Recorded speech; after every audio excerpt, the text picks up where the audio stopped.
her son's wife is close to having a baby, and how he, doing well for himself. He works at corporate Home Depot in Atlanta and all this, and he's doing real well for himself and all this. Okay, okay.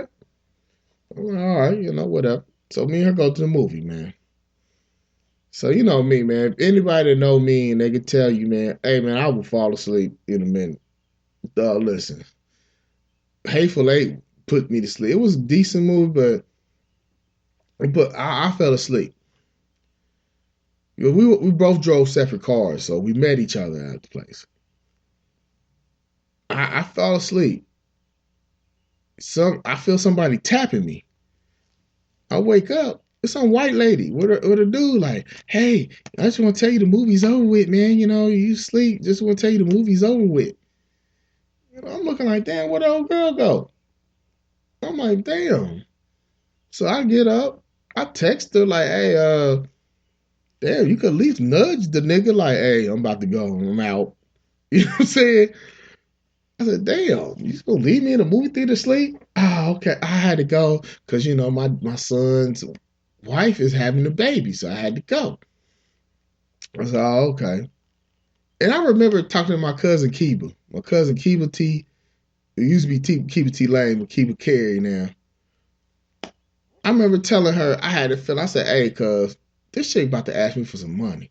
I just feel it. I said, I feel it. This chick is about to ask me for some money. I said, it's something. I was getting this vibe. Man. Like, oh, this chick about to ask me for some money, man. So, lo and behold, I get a text. Yeah, man, I got to get down to Atlanta, and the ticket I can find is $427. You think you can give me that right now? I mean, mind you, this is the first time I ever met this woman in person. First date, anything. First time went out with her, anything. And I said, no. I looked at her like, no, fuck out of here. Yo, if your son wants your ass down there, he make all this money work for Home Depot corporate, his ass can pay for you to get your monkey ass down there. What the fuck you thought out, man? Get the fuck out of here. Well, yeah, she tried to run that one game, because chicks try to do this, try to make it seem like I ain't that type of dude. I don't give a fuck what you think. I guess she thought I was. She tried to run that game like, oh, you broke, nigga. Get the fuck out of here, bitch. You the one asking. So what that make you? If I'm broke and you asking me for money, what that make your monkey ass? Huh? That's what I thought. Yeah, man. Try to run that game, bitch. I'm not about to give you no 420. I just met you. Have your son, you talk about how baller he was and how he was doing so well for himself. You was a goddamn mama. If he wanted your monkey ass down there, he'd pay for your monkey ass to go down there. Man, I remember that dog. Man, listen, delete her. Block and deleted her, man. I had to do it, man. Block and deleted her. Tell you, man, I done ran into some crazy women. Some just warped thinking ass women, dude. I'm telling y'all, dog. Y'all just don't understand, man.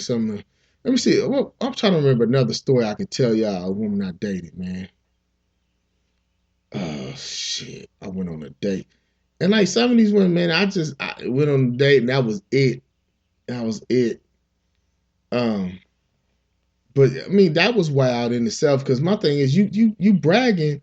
My thing is, if I lived in a different city than my mom, and I'm having to birth my first child, I would pay for my mom to come down.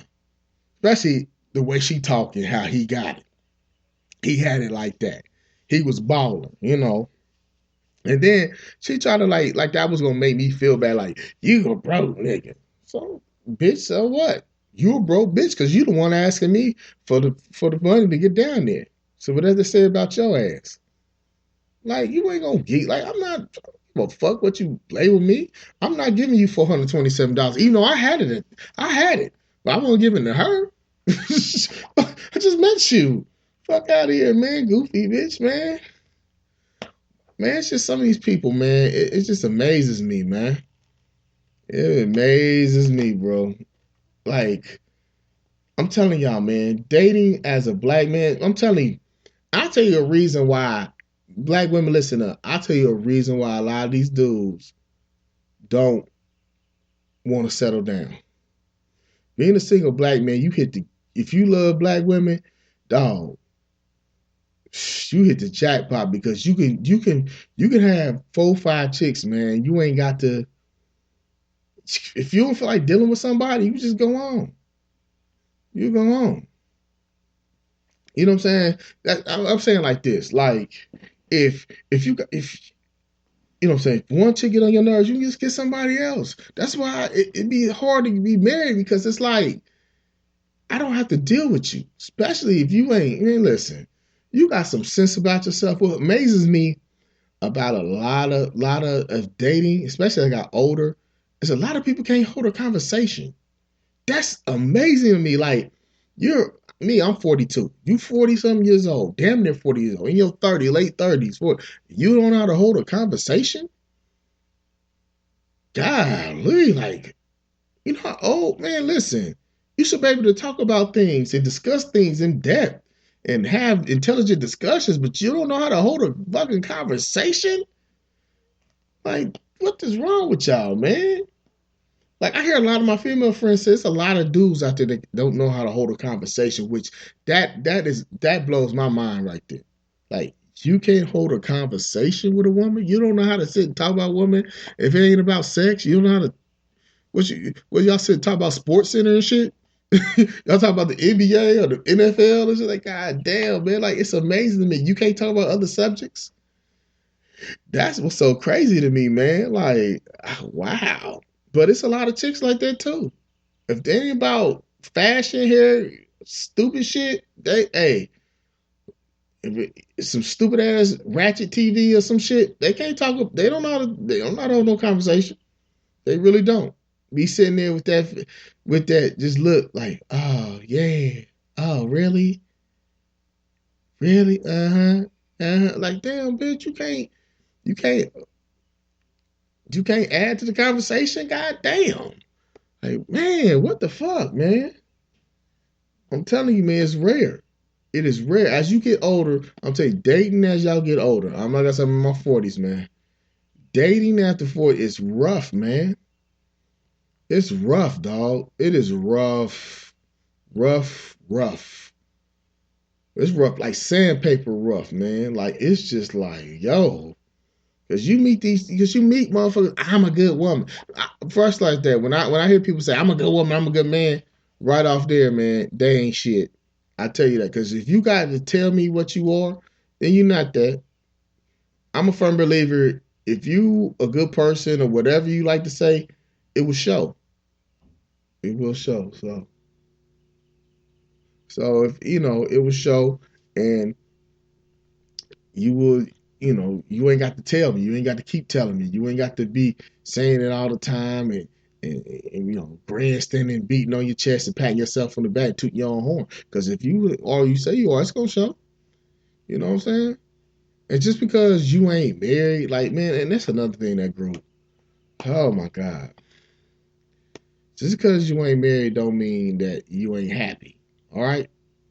Understand that, man. I know a lot of unhappy married motherfuckers. Believe me. I worked with one.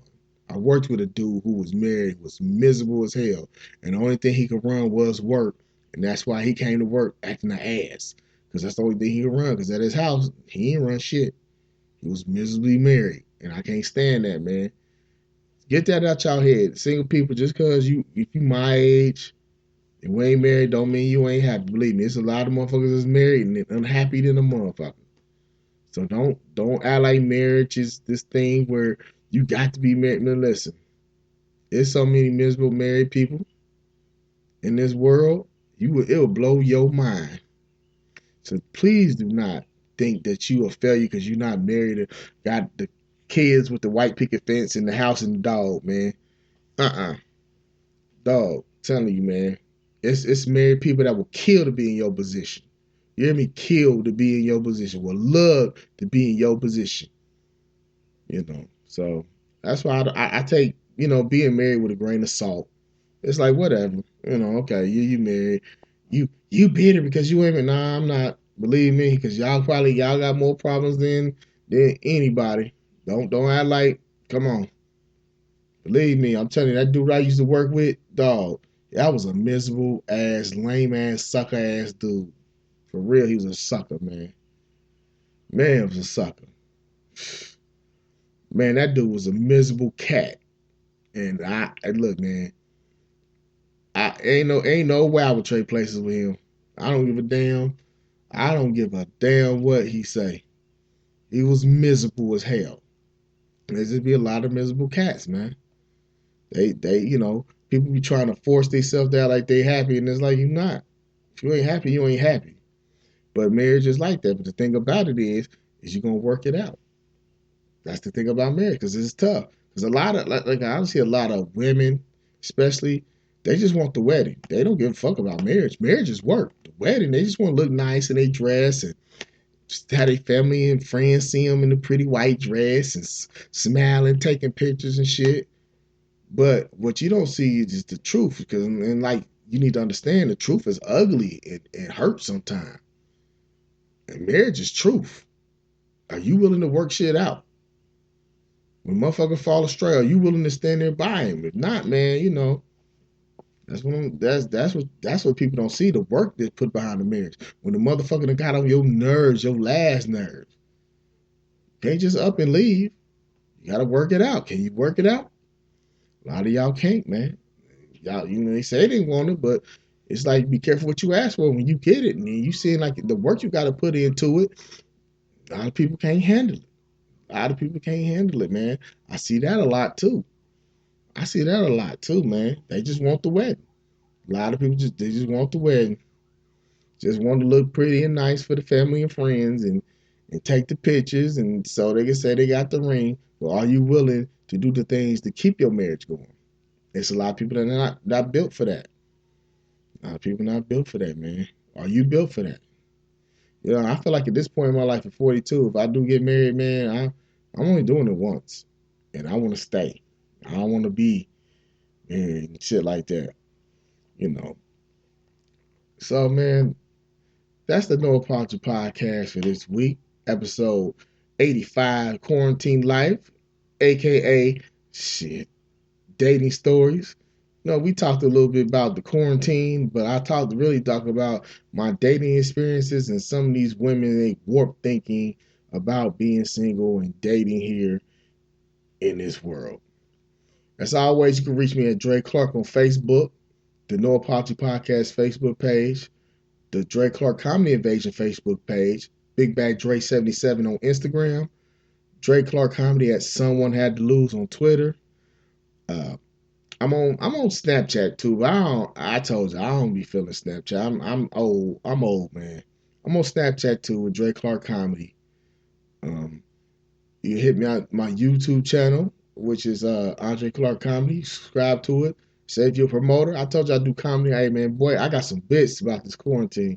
Hey man, I got some jokes. I done wrote new jokes, got some jokes. Hit me up at andreclarkcomedy@gmail.com. Man, I'm telling you, dating is rough. That's all I can say. So with that being said, man, I'm out.